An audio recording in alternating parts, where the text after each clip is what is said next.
are now tuned into the 2-Minute Warning, a live stream community conversation pertaining to social and political issues and how we can collectively resolve them. Powered by the Westside Gazette.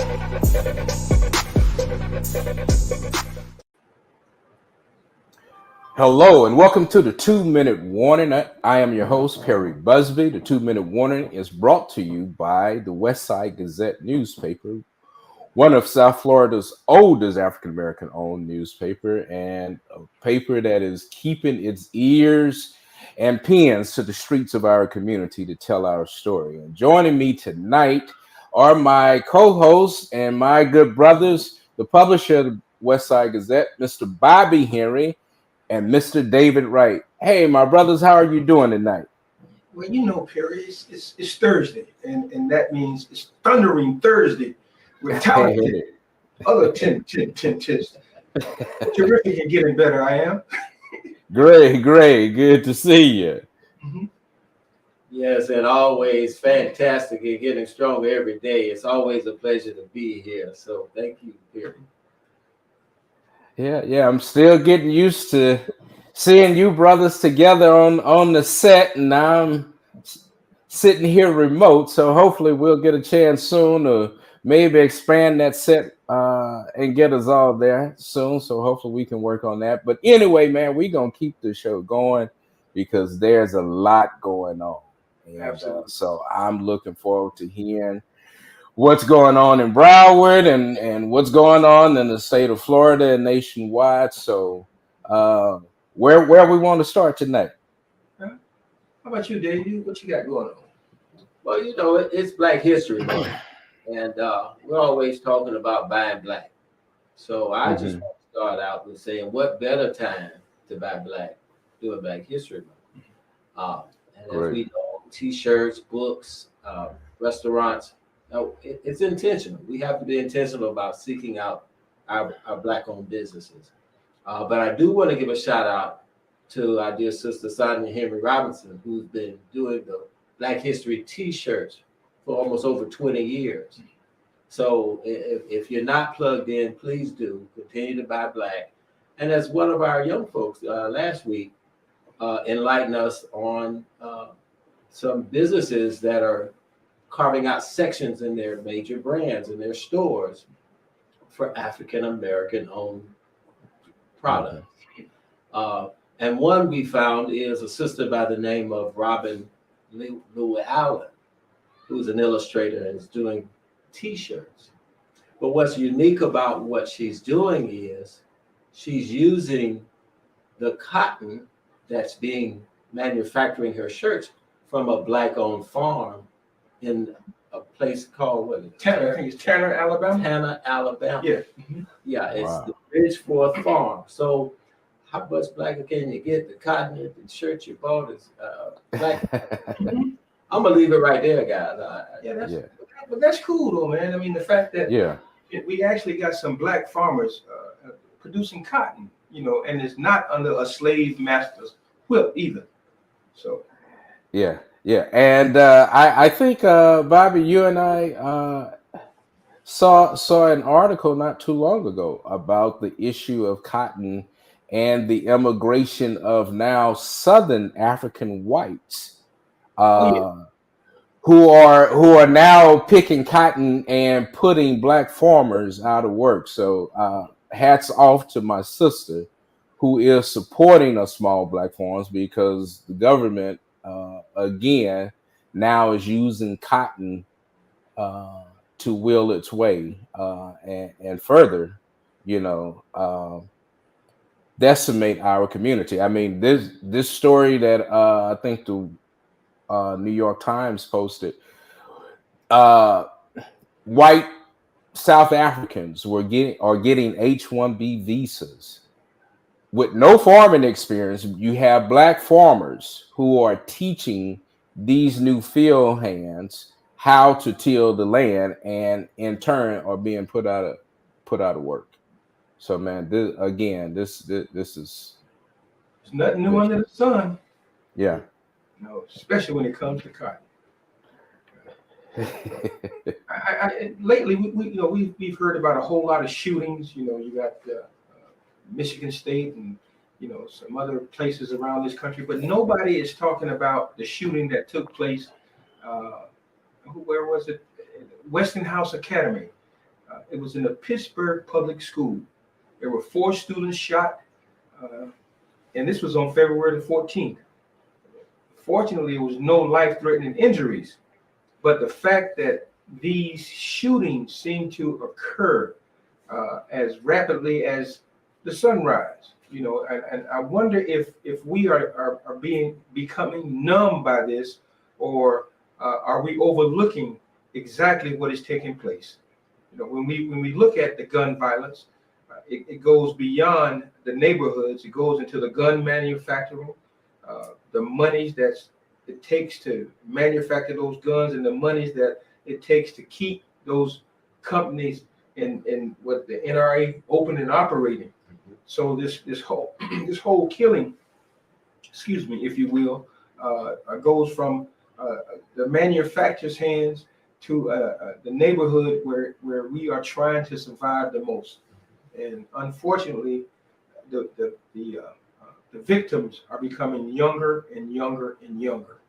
And so, yeah, I don't even know how to even begin to even follow that one. Yeah, as you and I was saying, I mean, I can't even begin to imagine what parents of students who are at these universities, the feeling when you know that you're investing in your child to see the best and to get news such as that, senseless news.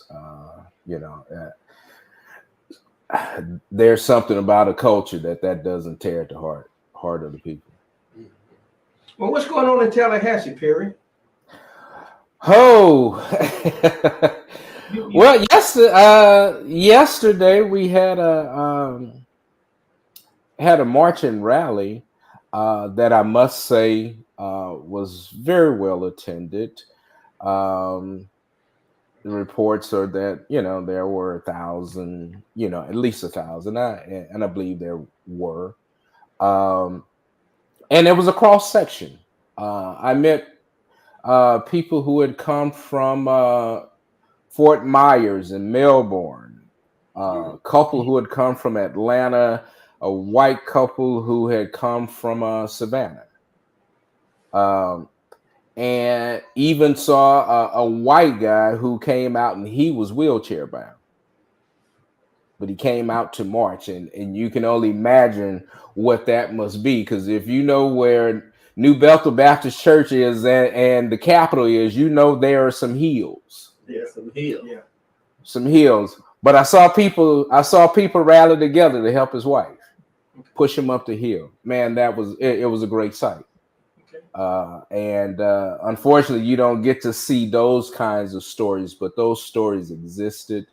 I just think that if anything else, the rally was just a big shot of encouragement to the people to not give up. Okay. Well, that should be a good segue for us to come right into the show tonight, since that rally was in reference to the woke policy, if you will. Right. Part of it, or Yeah. Bless you. And I think that was also key because although it may have been initially billed as a protest against the AP African American History course, the rally itself was a rallying cry for all communities. The Stay Woke bill, the issues that he's taken on with Disney impacting people's property taxes. There's a lot that I think people can find agreement on. And so that's what I said. I think that helped the crowd to understand that this is not a one issue only. We have got to see this wholly for what it is. Okay. I see you got some folk agreeing with you. Is that Jenum 2224? She said they said I was most impressive with the speakers on the readout and very inspiring. Right. Good evening, Ms. Rawls. Thank you. Okay. All right. So who want to do the do first? Who we gonna bring on first? Oh wow, well we got a list here. I think I'm gonna let you go first. Okay. We'll do it in the order on the fly. Okay. That'll work. Okay, so as we begin to have this discussion as it pertains to that which threatens our Black history and HBC. and our HBCUs. So let's do this. It's my privilege to welcome back to the show this gentleman here has seen a lot as it pertains to HBCUs.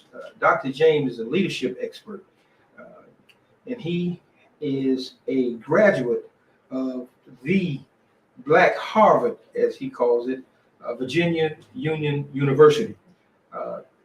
Dr. James is no stranger to, how should I say, overcoming obstacles, from being a football coach, a father, a mentor, and even having his own business. And that business, coach, is, I'll let you talk more about it, but it's urban trauma. It deals with urban trauma and the Healing Institute. So if we can we bring on Dr. Mark James? Good evening, my brother. Good evening. Thank you for having me on the show. Tell us a little bit more about what you do, Mark. So first of all, Urban Trauma Healing Institute, what we are is a navigator system that helps communities at risk, communities that are normally forgotten because of poverty, the disease of poverty.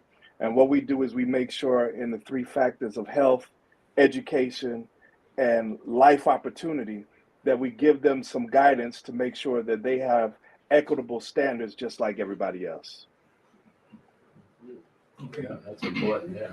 exactly. Yeah. Thank you, Brother Mark. Next, we have Dr. Marvin Dunn, who's a native of Florida, as a professor emeritus in the Department of Psychology at Florida International University, where he taught for 35 years. Retiring as chairman of the department in 2006, Dr. Dunn is a recognized scholar of Florida Black history.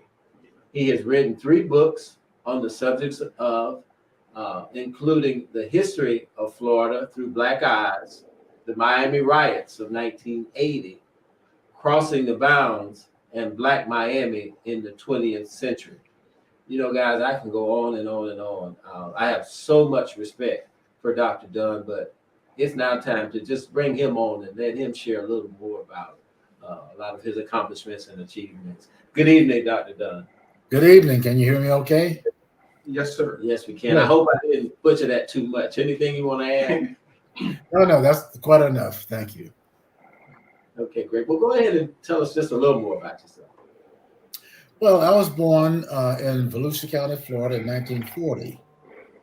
I am old enough, 82 now, to have had to sit on the back of the bus. I'm old enough to have gone to segregated schools. I'm old enough to have had to go to the back of white people's houses. And I have a perspective of Florida over those 82 years because most of it has been spent in Florida. What I've come to in my 40 or so years of studying racial violence in Florida is that Florida has a very nasty, vicious, violent, long-lasting history of violence against Black people, and that these stories must be told. And beyond that, that we must go to the blooded ground and take our young people and teach them what happened in these places and have them feel our ancestors' pain so that they can carry these stories forward. So my commitment now, particularly to try to get around DeSantis, is to take young people, each high school student, age student with a parent or a grandparent, to the places in Florida where these things have happened. Rosewood, Ocoee, Live Oak, Mariana. I could go on, Fort Lauderdale, where they lynched that boy Reuben Stacy back in the 1950s, so that we can have our people experience our history, live our history, and appreciate it, even though we have forces aligned against us today to make sure that we don't do that.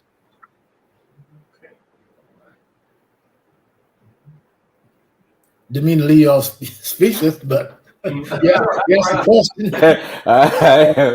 That is quite, yeah, that's quite a brief history. Wow. And so, with that said, I am so honored to have this young brother join us. Joseph Ward has studied African history for the past 20 years and taught African history for the past 13. Uh, Joseph is the founder, creator, and author of On the Shoulders of Giants. An interesting thing about this is when I met Joseph several years ago, we were both in a writing workshop. We were both writing books. And when I met Joseph, he was working on volume 2 of On the Shoulders of Giants. And I'm proud to learn that On the Shoulders of Giants is now a 4-volume set.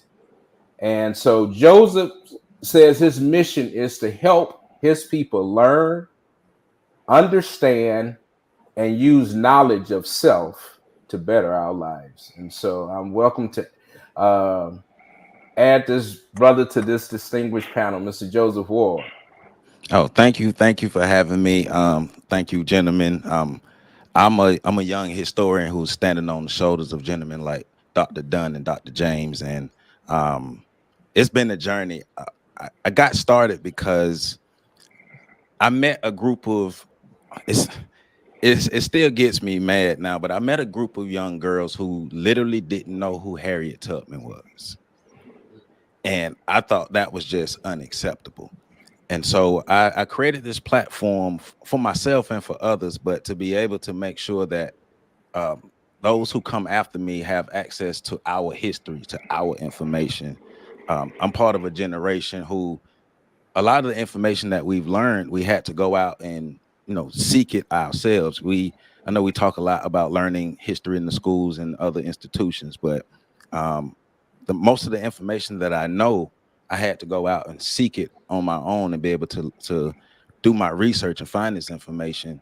And so I want to be a part of encouraging others, even though those who come behind me, encourage them to go seek the information. But I also want to take my part in making the information available. So that's why I exist, and that's why I'm doing what I'm doing. But thank you for having me. And Dr. Dunn, I see you're ready to comment. I want to ask that young man a question. Yes, sir. Have you ever heard of DunnHistory.com? No, sir. Go there. Yes, sir. Go there. I have 50 years of work on DunnHistory.com and Black Florida history. Okay. The whole scope of things. So please visit that site. I think it'll help you in what you're trying to accomplish. I appreciate you. Thank you. Can we put that in the chat? Put that website in the chat. Oh, there we go. Great. Yeah. Thank you. Mm-hmm. Yes, sir. That site really covers our presence in Florida, going back to the arrival of the Spanish in the 1400s. So I really encourage folks to just go there. There are films and stories and slave narratives and just a great deal of information, particularly for teachers. A way to get around DeSantis and his saying you can't bring certain textbooks into the classroom. Go to the internet, not just to my site, but there are other scholars who have their work available to us, to students especially, that don't require having to go through this new process of suppression that we see in Florida. Dr. James, I see you sitting there and I can almost read your mind. Yeah, I'm gonna ask you a question. So why is what is preventing a teacher of history at a black institution not to have availability to this black history? I'm going to start off by saying this. Everything in the world is deemed by circles. There's a nice book since we're talking about books, called The Pedagogy of the Oppressed by Paulo Freire. And in a nutshell, what Brother Freire is talking about is how when you're in the circle of oppression, you're at the point where you're oppressed. When you find freedom, you are thrust into a decision. Do you face the oppressor that oppressed you, or do you oppress those that look like you? I came up in the education system as a teacher, reading teacher, right there in South Florida. And I remember 20 years ago, seeing my brothers and sisters that were teachers that were spending more time ordering stuff on the internet than they were educating our students that needed it.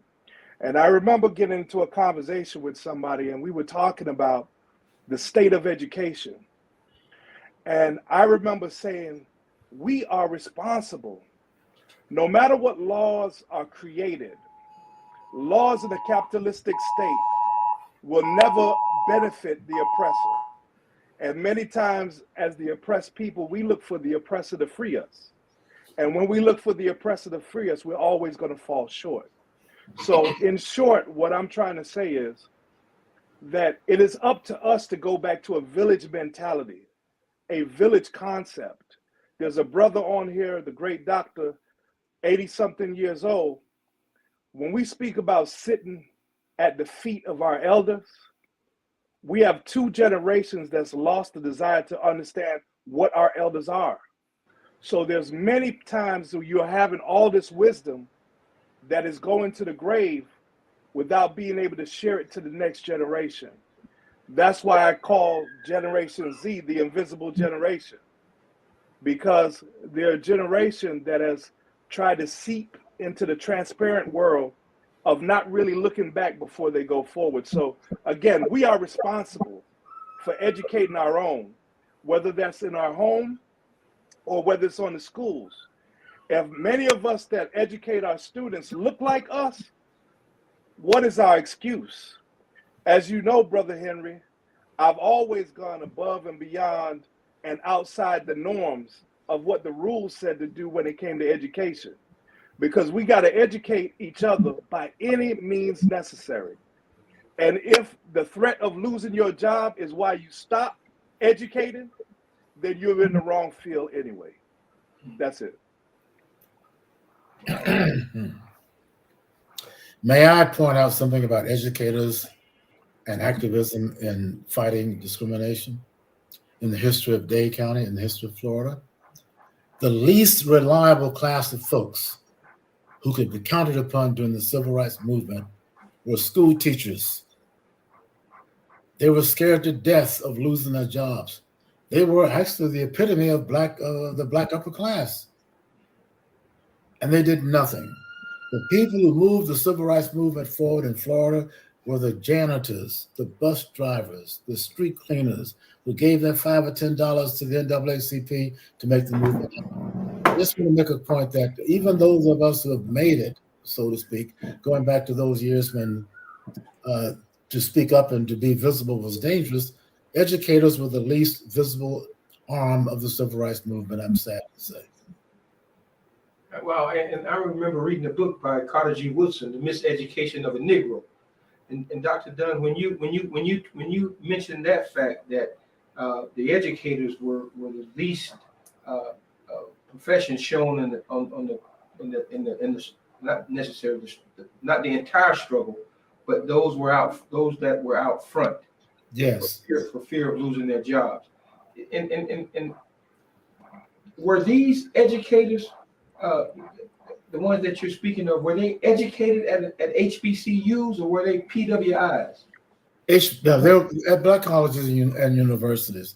Mind you, in Florida, up until the 1970s, black teachers were paid and black administrators were paid less than white teachers and administrators in Florida into the early 1970s. So black educators have been at a disadvantage in Florida since the very beginning of public education in our state. And that continues to be the case. You may recall, maybe you don't recall, maybe you all are not old enough, but when integration happened, no, integration never happened. When desegregation happened, They eliminated black schools, eliminated black principals, sent them to white schools, and they just sort of withered on the vine. So, it's a, I'm an educator myself, but I just cannot deny the fact that educators, black educators, have been wimps in the fight to find freedom. And I'm not all that sure that it's any different now. And I tell you, black educators on the forefront now, when we have DeSantis and others telling them and other educators, you can't bring a book into the school that we find offensive because it mentions the word racism. Will black educators stand up now? If not now, when?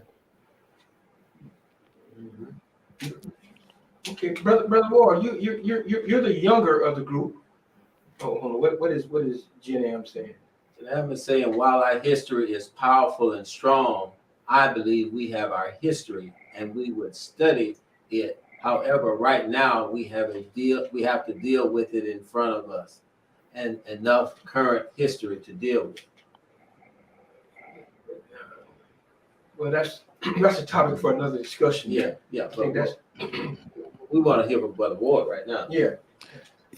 So, okay, I'm a part of a generation that when I was in school learning Black history, it was mainly 4 people: Dr. Martin Luther King, Harriet Tubman, Rosa Parks, Frederick Douglass, and we would learn just these 4 over and over and over. Also, by the time I got to the 3rd grade, I was disenchanted with school because of it felt like an alienation between myself and the teachers. It wasn't a connection. I wasn't learning. And we're talking about somebody who came into like the elementary school realm with a spark in myself, a spark on the inside for education. Remind you, almost basically every institution that I've attended has been predominantly Black. So I've had most of my experience, or all of my experience, with Black educators. But by the time I got to college, I had no real interest in school. Now, history has always been my favorite subject. So learning Black history or just studying history, period, that's one of the classes that I always enjoyed. But an HBCU, going to FAMU and studying Black history and Black psychology, it relit my fire for education, and it relit my fire for learning. And then being around educated Black people who were not afraid. It was a small group of them, a handful of educators or my professors or even teachers within my whole career in school. Was a small handful that were not afraid to actually teach the truth and make sure that we knew our history beyond the popular stories. And so I feel for myself, I do have an obligation to make sure that I learn my history. I feel I do have an obligation to make sure that I teach my history to those that are coming up behind me. That's one of the reasons why I created my platform, to make sure that I can contribute somehow, some way, to making sure that young people have access to this history, and it's not just a whole nother generation of people who are going out and have no access or no connection to our history, not really knowing who we are. We should know who we are, just like any other group of people.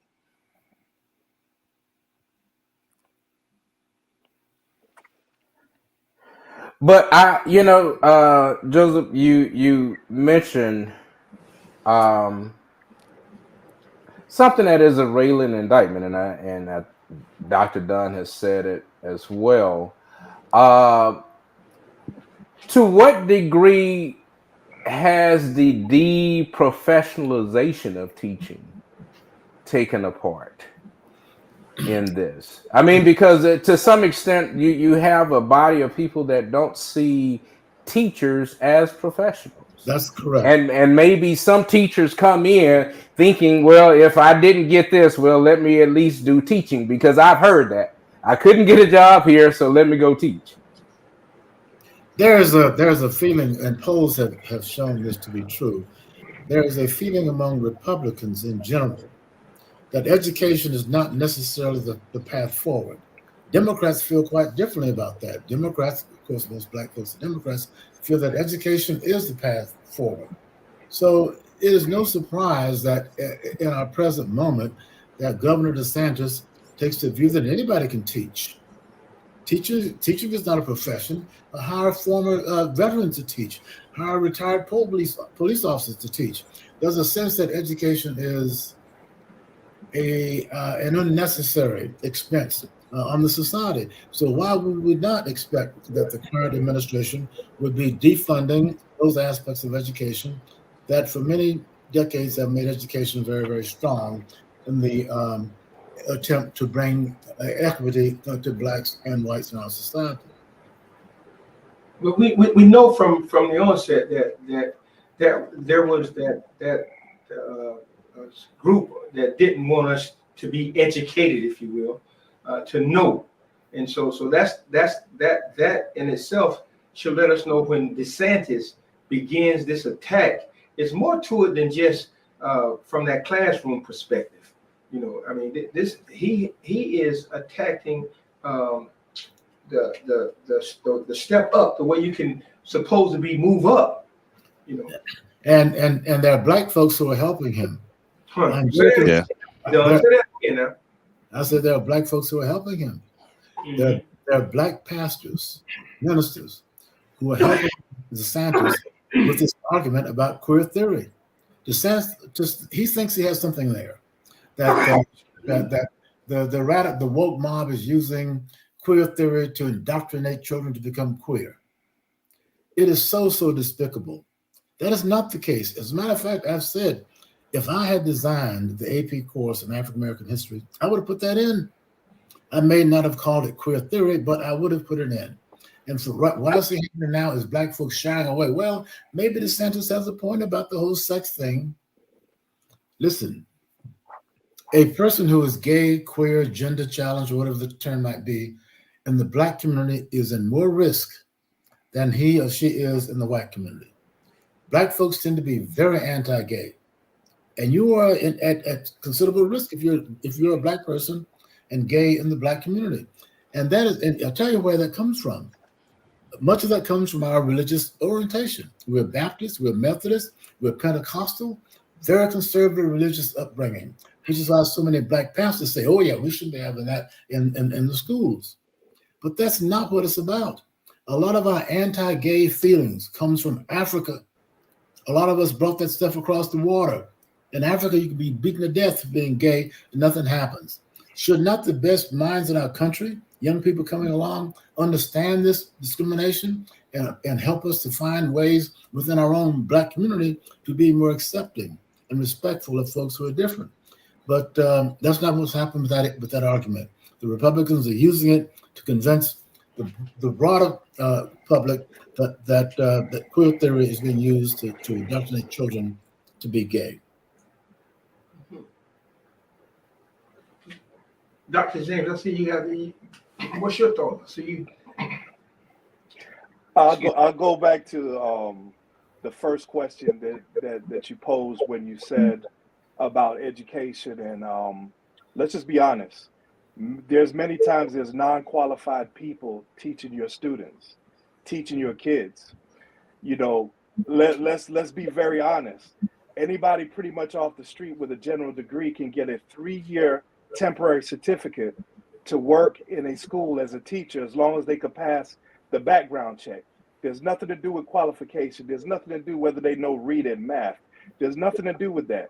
Okay, that's the first thing. The second thing is, we have to really look at what's going on in our public schools across the country. Look at the percentages of permanent subs and pool subs that are teaching your children. What's teaching your children are not certified teachers. Let's be quite honest. To go to look another step at public education, let's look at the FCAT test, which I grew up under. I had to teach the test. The FCAT is big business. Okay, ask the Bush family. FCAT is big business. Okay, these standards of testing are big business. And we got to understand, whether you're talking about the education unions, whether you're talking about the special action groups, whether you're talking about the politics of it all of it is big business. The lobbyists is big business. The true core of education, of being able to take somebody from point A to point B, that's larger than public policy. And I'll just close by saying we as Africans need to be careful when we dive into the political nature of things. Because again, a lot what happens, Brother Malcolm said that if you want to kill a revolutionary, don't shoot him. Give him a 501c3 nonprofit and fully fund them. So what I'm saying to you is, when you're talking about our cornerstone of the Black community, which is our Black churches, and them joining on to this, that's nothing new. That's why the Black churches don't have youth in there. So we've got to start looking at these things and being honest with ourselves. If we want to change policy, we have to be the policy.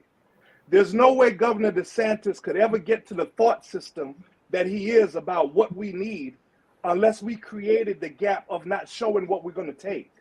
We are responsible for educating those students, especially those that wear the weight of our Black skin. And until we get back to that in the 70s and the 80s of how we educated each other, we can have all the political integration in the world. As a matter of fact, there's more Black politicians right now than ever before, and there's less being done for our people. So we got to start being honest. May I say something here? May I say something? Yes, I appreciate that comment, but that had nothing to do with what I just said.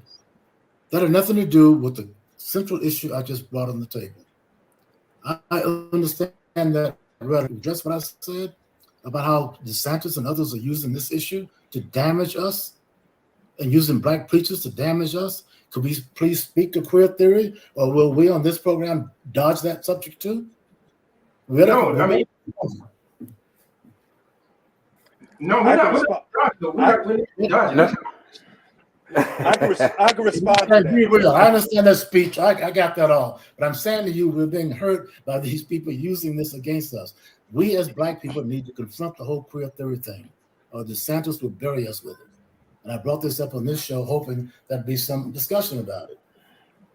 Okay, you bring it up, Dr. Dunn. So I bring it up. Give us a little more. I need to hear a little bit more what you're saying. Black folks hate homosexuals. It's a problem in the Black community. We hate homosexuals. If you're homosexual in the Black community, you're in danger. All right, more so than in the white community. Can we deal with that? Why is that? Why do Black folks hate gays so much? Because our preachers told us that. Our Pentecostal preachers and Baptist preachers and Methodist preachers taught us that from our grandparents' knees. So we carry that forward. We need to get this out of our culture. It is punitive. It is damaging to people who are gay, lesbian, or queer. Let's not let DeSantis take this and use it against us, and particularly using Black preachers to say, "Oh, Black preachers think this is bad." We need to confront this issue of queer theory, or in November 2024, it will bury us. Dr. Dunn, if I may respond. First Please. of all, the reason why I didn't touch on that subject because I actually agree with you. Okay, 3 years ago, when we were marching in the streets of Richmond for social equity, the largest portion, besides the young white 25-year-old male, was the LGBTQ community. So, please, I want to make sure I'm clear on that. Okay, I just wanted to speak to the question that Bobby Henry asked regarding the schools, and I just went back to the politics. To touch on this, our churches have to do a better job of being able to defend us. So whether it be the LGBT community or us as a people in general, they must do a better job of defending us and not defending their nonprofit status. So what I was saying in that is that many of our leaders are entering as middle-class people and leaving as wealthy people after their elective office or after their stint as a church leader. So I was agreeing with you, Dr. Dunn. I just didn't feel the need to come behind you and say anything else to what I agree with. That is the ultimate compliment. Thank you very much. Yeah. I'll take that. So, if I may, I actually had a chance to read through the curriculum. I think the curriculum is a great curriculum, but speaking to what Dr. Dunn is talking about, I do agree that we do have a big issue against the homosexual population. A lot of the work that I do in the community, and a lot of work that I do in my day job is within being an ally to the LGBTQ community, especially the Black LGBTQ community. So I do think that their story does need to be told. They are a part of Black history. But I do agree with what Dr. James said, that we need qualified teachers to make sure that the information is getting across. But I do agree that all of our Black people need to be uplifted. All of the stories of Black people do need to be told. I just want to make sure that the teachers who are teaching them is getting the information across. And Dr. Dunn, I agree wholeheartedly with what you said. And I think that the church's response to homosexuality is just the latest, because if you go back to the 60s, the Black church really didn't care about ex-convicts as much. That's why the nation got them, and then they didn't care about our young Black kids and drugs, and they went the route with law enforcement and said crack is bad, and so therefore our communities. So the homosexual community is just the latest. But to also look at that, you say these preachers and can we also, if we're going to address this, can we address it and open it up? Because the same people that you say are against it are the same people that are knocking on the doors of these homosexuals. Let me just be real. If you talk to some of the homosexuals, they'll tell you the pastors. They'll tell you the educators. They'll tell you that. Yeah. So if we're going to talk about it, and I know that opens a lot of sensibilities in our community, because we've also carried this thing, well, we're not going to talk about that. Yes, exactly. And it's pathological in our community to not talk about our ills. Exactly. And this is one of them. We as Black people cannot afford to discriminate against anybody else. We don't have that privilege given our history. And I just hope that as this whole discussion moves forward between now and the next presidential election, that as Black people, we embrace our fellow Black folks who are gay or homosexual, whatever. We need to embrace them. We need to bring them into the fold and not excuse them because they are sexually different or whatever from the rest of us. This is not a time to allow the juggernaut of right-wing politics to split us over this issue. Come together and let's put aside our prejudices against folks in our community, white or Black, who are gay or lesbian or queer. That to be able to accept the difference. Now, if we're in a war, I got to know who in the foxhole with me. You don't arbitrarily jump up now and just because the rallying cry say that red people are in red. I'm red. No, man. If you are who you say you are, then you be that. You don't wait till the opportunity time to come around, and now all of a sudden, rah rah rah. And then you put me on the back burner. So I don't have it's not that I have a problem with gay, lesbian, Black, white. What I have a problem with is with you not being yourself from Jump Street. Don't do no surprises to me. How does that fit within this realm of education and our HBCUs? Well, damn it, if we are true to the game, if we are true to what we're supposed to be about, it's out front. We don't come through the back door later. We out front. DeSantis, what you're trying to do is wrong. In Black churches, I'm talking about the Black churches, not just the preacher, because we make up the Black churches. So people, if you're not ready to address this and lay down your life for this cause, then again, you don't need to be a part of it. So I'm not talking to you. You stay yourself over there in the corner where you are, but don't jump out in front now that we are engaged in this process, and we're calling it for what it is, and so that's what bothers me. You know what, Bobby, I was talking to some other outlet earlier today. And in the course of that discussion, it occurred to me that bloodshed is coming. Mm-hmm. This is going to lead to people dying in the streets over power, over politics, over the very thing we're talking about. I wish that were not so. But bloodshed is coming, and we need to be prepared for that and realize that those among us who are the most vulnerable need the most protection from us. It's not a time to siphon off folks because of past prejudices that we may have had. This is a time to come together as a community and protect ourselves from what I believe is a very, very bloody future that we face in the next 2 years. Mm-hmm. Okay, well, I see one of our viewers, lessons from the screen. What lesson says it's the 40 and under crowd that don't have nearly as a big problem as the older generations with homosexuality. Yes, that's true. Very true. I agree. You know, I want to go back to what I was saying. The reason I think we need to focus on this is because it's what the Republicans are going to focus on. This is how they're going to try to hurt us. That we are in favor of kids in K through 3 being taught about sex. We're not in favor of that, but they're going to use this to hurt us. That's why I'm saying let's arm ourselves against this argument, against this attack, and let us embrace those of us who are sexual and move forward as a unified front. It's coming.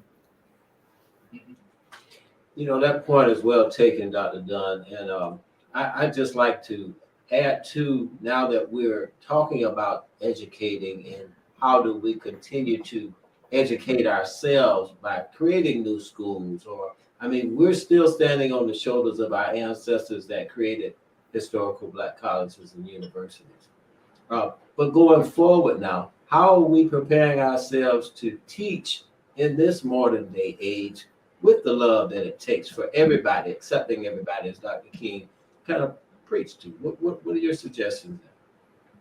Well, about 2 weeks ago, out of the blue, not out of the blue, there was an article in the Washington Post about the work I'm doing in Florida. And I was on Joy Reid's show as well. And after that, I got a call from the Mellon Foundation, as in Carnegie Mellon, asking me, how can we help you with your work in Florida? To which I said, oh, really? Well, what we ended up with was a discussion in which I think, although nothing's been decided, that the Mellon Foundation is going to fund my nonprofit, the Miami Center for Racial Justice, to do the Teach the Truth tour for the next several years, involving particularly not high school, but college level students. We're going to be able to take students in colleges around Florida where these things have happened that we need to know more about, and educate them and sensitize them, white, Black, Hispanic, to our history. It's one way of getting around what DeSantis has put in front of us.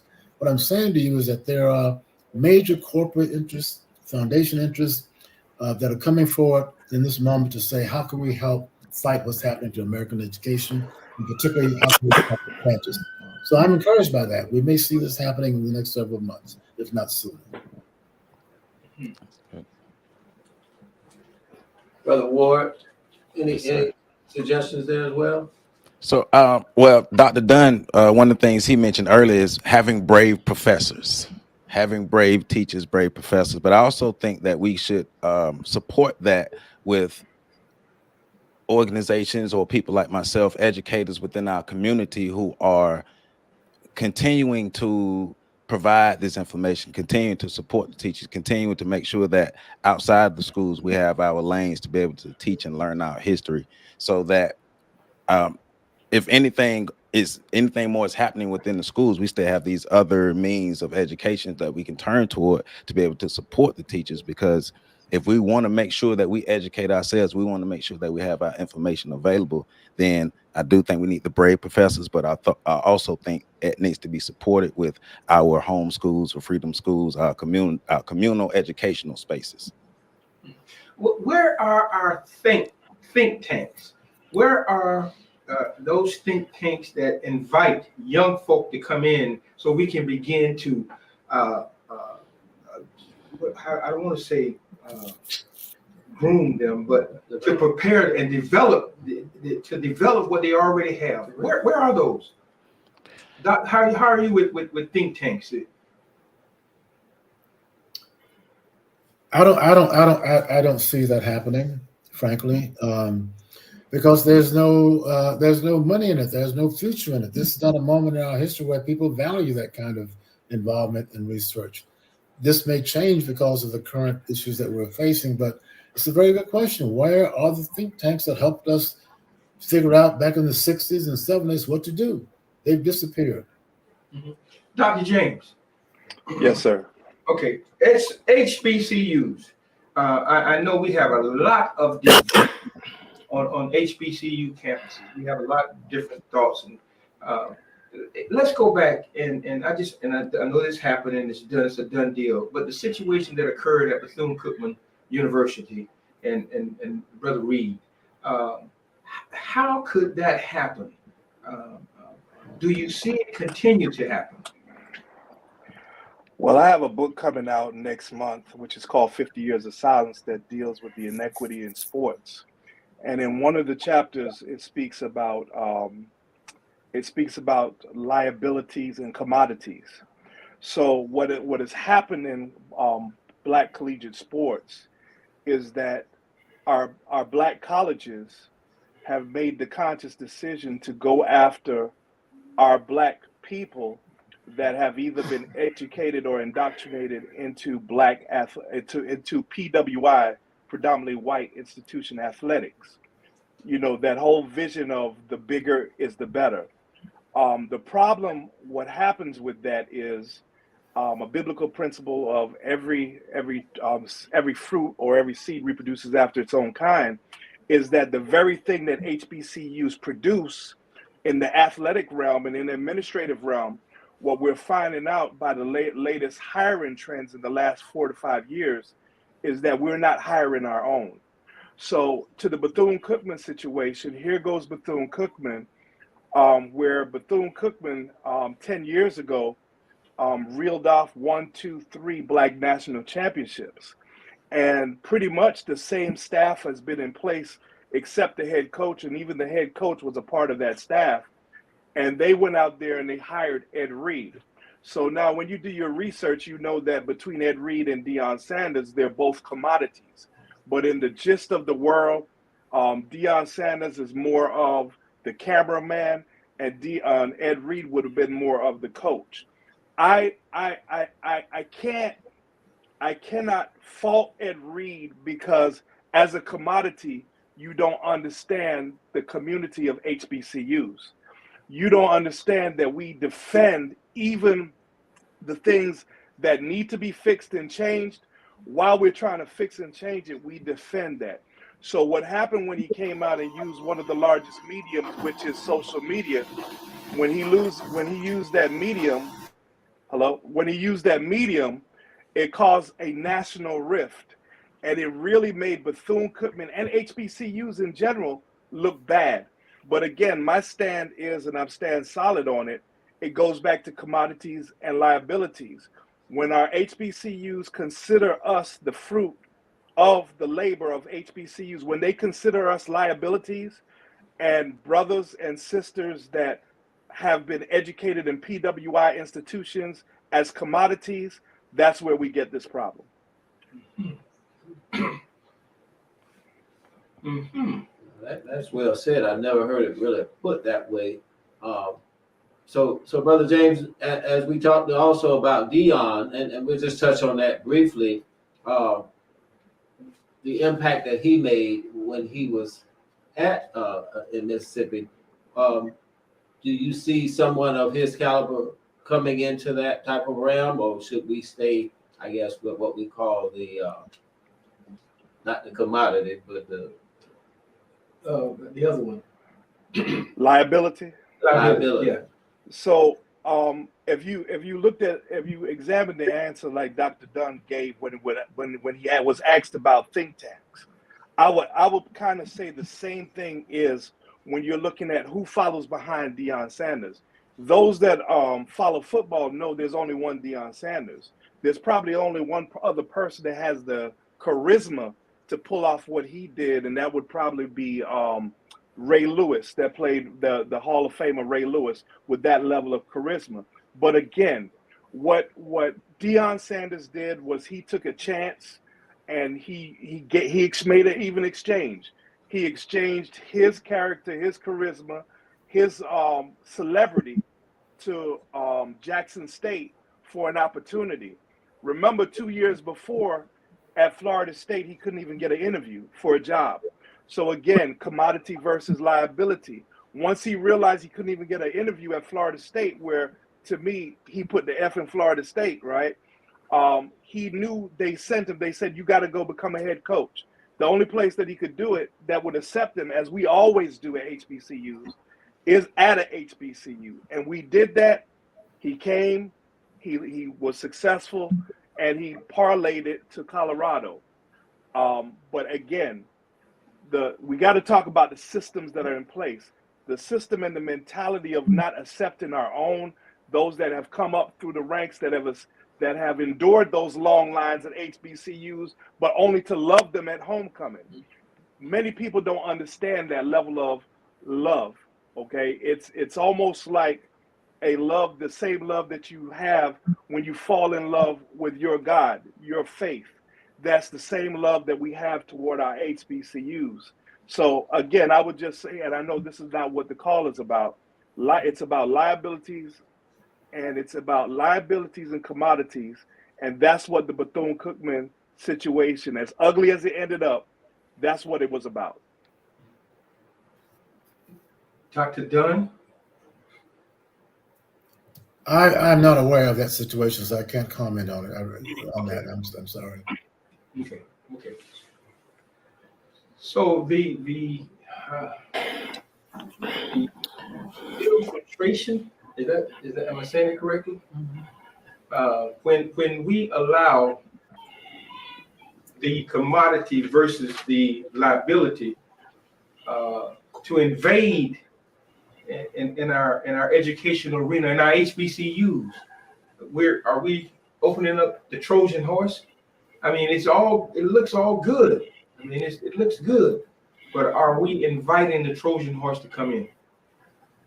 Well, the Trojan horse is breakdancing already and been breakdancing for a whole lot of years. If you go to Concordia right now, Concordia is now skyscrapers and apartment buildings. You go to St. Paul's College in Lawrenceville, Virginia, the grass is as tall as I am, and I'm about 6'4", and deer are running through it. We've allowed our HBCUs to close without a whimper and a fight. So one of the things that I like to say when we're talking about fighting, we got to make sure we're in the right fight, okay? Because HBCUs have been the producer of some of the strongest African Americans that you could find in the world. And we have to really refocus our narrative to making sure HBCUs are successful as they need to be. When you talk about athletics are the front porch of any university in the world. Look at Alabama. 15 years ago, Alabama couldn't sell out a stadium, and now you can't buy a ticket at Alabama. So it's important for us to be able to understand that in order to get in the fight with HBCUs and understand HBCU sustainability and the need of it, we have to face the fact that we have let some of our jewels slide through our fingertips.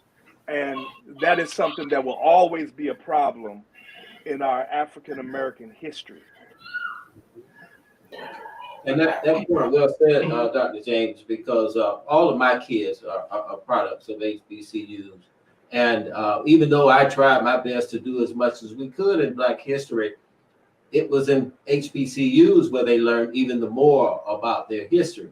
So Joseph, I want to kind of segue that over to you. Has that been your experience with some of your friends and colleagues?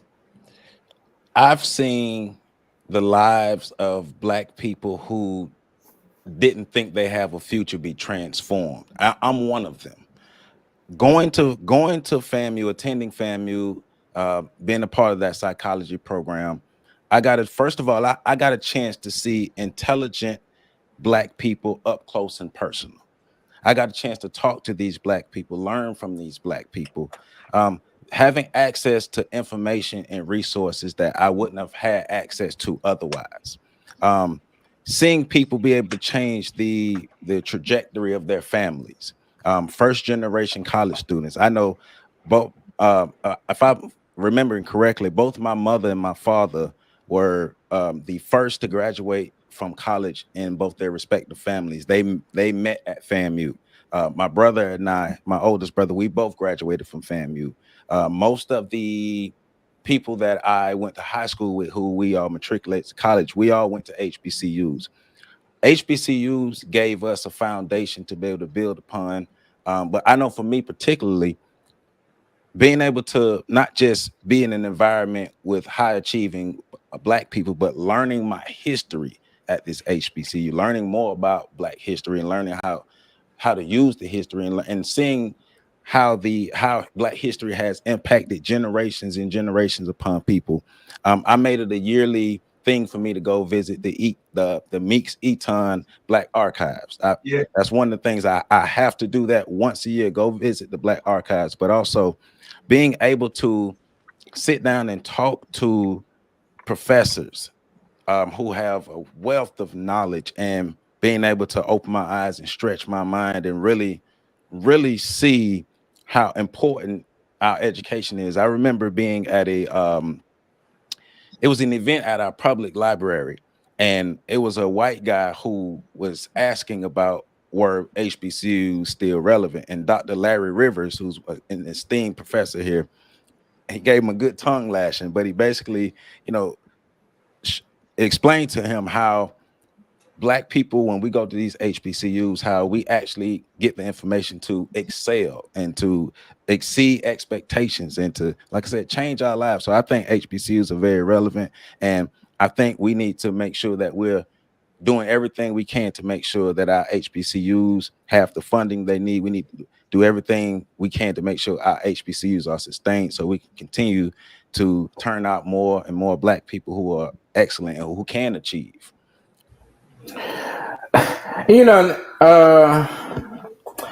We started this conversation, Dr. Dunn started by giving us the Black history of Florida and the movements. I'm from Texas and seen some of the same things happen in Texas. I'm sure Dr. James in Virginia. But we talked about the loss of land. I would dare say that the history between maybe the 60s and the 70s, 60s to maybe current day history, may not adequately address our Black communities. They will sort of be subtext if we are not careful about the history that we are currently writing. And so I asked that, what now becomes the issue with HBCUs? I mean, because if you have no land, then you feel like you really don't own anything. And so now we're in the cyber world where education now can happen online and these. So what happens with young Black kids who have no sense of Black community, have no exposure to Black education? How will they see going to an HBCU as relevant? I mean, because now these are the current day issues. I mean, we didn't have to deal with online education when I came up in the 80s. But I've talked to Black kids whose parents finished from HBCUs.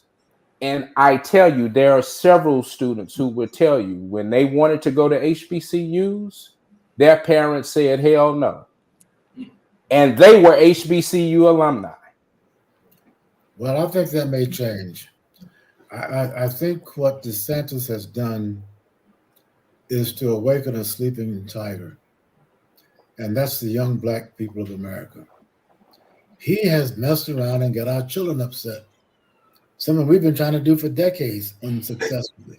So I believe when I saw the reaction around the country to what's happening on our college campuses, I put my faith in young people. If you think about it, it has been the young people who've changed, who have made major changes in the world over the centuries. It's the youth who get out and change society. I think that's going to happen this time. I think what Mr. DeSantis has done is he has poked the bear, and he's going to pay the price for that in 2024.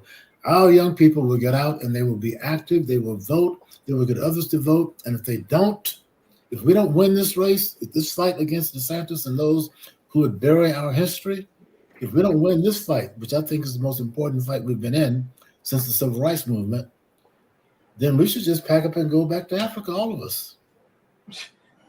I ain't going. That's another show. I'm just saying, That serious. is another show. I'm not getting on that bus. It's a figurative now. It's a metaphor. Let's leave it at that. I'm not getting on that boat either. I know. I'm in it to win it. Bring that comment back up from. There are two comments I want to read from. One is that one. It's an unpopular opinion. HBCUs are failing this generation of children. We need to hold them accountable for that. Now, lessons from the screen. That is a broad statement. If it's an HBCU in particular that you have some firsthand knowledge on it, then let's address it from that standpoint. However, when you use that broad brush to paint that picture, you're stepping on a lot of toes, because there are some HBCUs who are bending over backwards to make sure that our history is being taught. That's number one, to know who you are. Now, when we get caught up in that, what do you call it? When you associate so much that you become that person, assimilation. Now a lot of my friends who know me and they hear me talk, they've heard me say on a number of occasions that Black people, but the other word, are better at being the other people than them other people are. So we have to be mindful of what we allow to come in. So, absolutely. And the other thing that one from Pat Bryant. Pat is an organizer, and he was a protege of Fred Shuttlesworth. So when Pat says, can you put Pat Bryant's statement up? Okay. Pat says, if we look back to the 1963 Birmingham campaign, there, SNCC, Dr. King, and the Reverend Fred Shuttlesworth led thousands against police dogs, fire hoses, and jail. We must go back to the mass confrontation and civil disobedience. If there had not been the 1963 campaign, there would have been no 1963 March on Washington. We know all the changes that came after that, but he's absolutely right. SNCC, our young folks, they were the energy, the gas behind the movement, the struggle. They the older ones, if you will, had their hands on the young. They saw something. Boy, you sure you want? We were schooled, Dr. Dunn. We were taught you could die. Well, when I came home from Morehouse, my freshman year in 1961, back to Miami to my parents, and my dad was a longshoreman, and my mom was a maid. And I told my dad that I had met Martin Luther King Jr. at Morehouse. He was upset. He met King. He's a communist. Don't have anything to do with him. So, we in that generation, there was a concern for us that we could be endangered by being out there with King and Malcolm and being in the front and marching. My parents were very much afraid for us at that time. And I take that to my mind now when I think of my kids. Are they endangered if they stop marching and protesting? But I really want to agree with what we just heard. It's going to take that kind of activism in the streets, peaceful activism by our young people especially, to make this change back to where we need to be as a country. I truly agree. Guys, this is a great conversation, and we could go on and on all night. But I think, Perry, we want to get everybody's closing opinions on how we want to wrap this up tonight. Yeah. So I want to start with Brother Ward. Yes. Our junior. Yes, sir. Hold on, Brother Ward, before you do that, excuse me. I see Dr. Dunn has another engagement. I'll wait. No. Okay, all right. Okay, I apologize, Brother Ward. All right. No. Well, first of all, I'd like to thank you all for having me on this panel. Definitely learned a lot with such esteemed gentlemen. But I do think one of the things is making sure there's still a connection between the generations.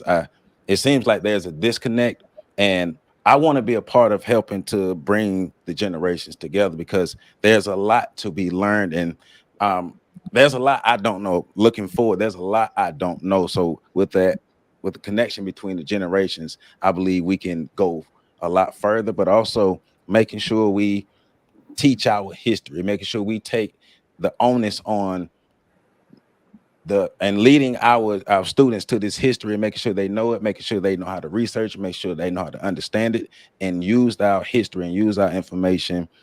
Fight the schools, take the fight again to the schools, fight them, but making sure that we're having that same energy in our communities to make sure we educate ourselves. Well said, well said. Dr. James? The greatest fight that could ever be fought is creating teachers that care about the product they create. Teachers are the gatekeepers in those classrooms. Many times they're the social workers. As it goes to HBCUs, so goes public education, so goes HBCUs. Remember, most HBCUs have limited funding. So if you think about the large amounts of school students from public schools that are graduating that don't get into the larger schools because of grades or test scores, HBCUs has always been that funneling system. However, HBCUs have not failed us. HBCUs have been that resource.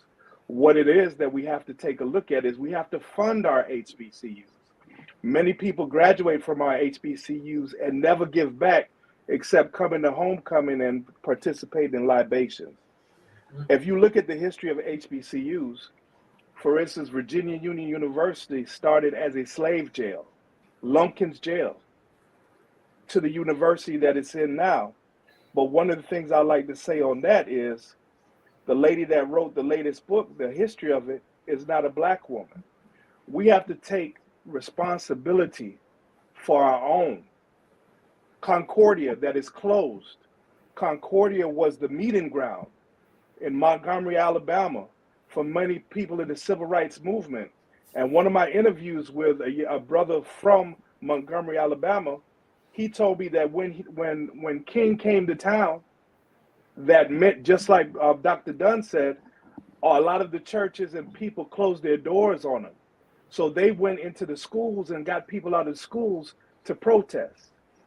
The final thought is, the Bible says that the youth are the salt of the earth. We have to invest in their education in the beginning portions. You can't expect what you don't inspect. So we have to put more in to get more out. Thank you. Well said. Dr. Dunn? Well, I spent 6 years in the uniform of an officer of the United States Navy on aircraft carriers. This is not the America that I fought for, that I gave those years for. I don't know this America, where teachers have to hide books, where the governor determines tenure, where education is now up for political advantage to one party or another. This is not the country I fought for. But I remain an optimist. I believe that this is a temporary sideshow that we're going through. I don't believe that America basically is racist. I don't believe this. We would never have had Obama as president had we not had a country that was open to racial progress. So I think that we will be successful in getting beyond DeSantis and those of his ilk. And I think that this country will return to respecting education, educators, and our political leaders once they earn that respect. And I hope that happens soon. Thank you. Well, thanks to all of our guests. My dear brother, why don't you go ahead and close us out? You don't have a closing comment, you and Perry? No closing comment? No, I think it's been said. Again, probably for another show, but this was really a great conversation. Dr. Dunn, Brother Ward, Brother James, you opened my eyes to some things that I was not aware of, and I'm sure plenty of our viewers as well. So we'd probably like to have you come back and do some other things, but take time. I know some of our guests have to go. Okay, very well. We're going to go ahead and close out. I certainly. Okay, I'm closing out. I want to bring up a couple of things. One is, and this is pertaining to Frederick Douglass, and I'm going to read a little bit. Yeah. On July 5th, 1852, Frederick Douglass delivered his famous speech, "What to the slave is the 4th of July?" And in that speech, he said, "Fellow citizens, pardon me and allow me to ask, why am I called to speak here today? What have I or those I represent to do with your national independence?" Now, Frederick Douglass said that in 1852, and here we are in 2023, and Governor DeSantis, we could ask and say to him the same thing. Frederick went on to say that there is not a nation of the earth guilty of practices more shocking and bloody than are the people of these United States. At this very hour, go search where you will, roam through all the monarchies and despotism of the old world, travel through South America, search out every abuse, and when you have found the last, lay your facts by the side of the everyday practices of this nation, and you will say with me that for revolting barbarity and shameless hypocrisy, America reigns without a rival. Now, I went a little further and I pulled up David Walker's appeal. David Walker wrote an appeal to the colored citizens of the world, and this was in 1829. It's applicable now. "We will be free, whether you like it or not. You may try to continue to hold us in bondage, but God will see to it that we are free.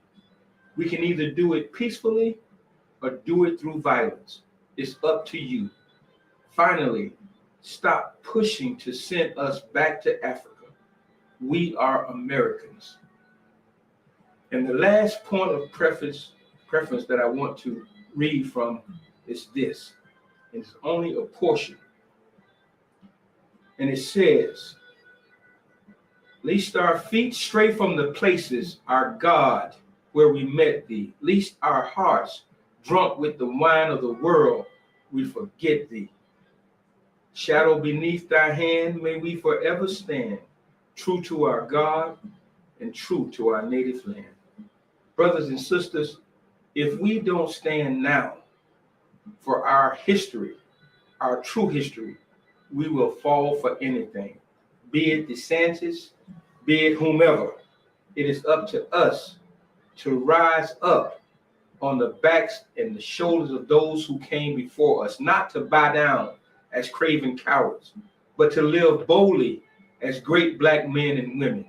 And it's because of people like you, Dr. James, and you, Dr. Dunn, and you, young Joseph Ward, that we do have a flicker of hope, a foundation to stand on. And for that, we thank you for joining us tonight and for allowing us to hear from the hearts and minds of some of our true soldiers. God bless you all. And until we meet again, peace.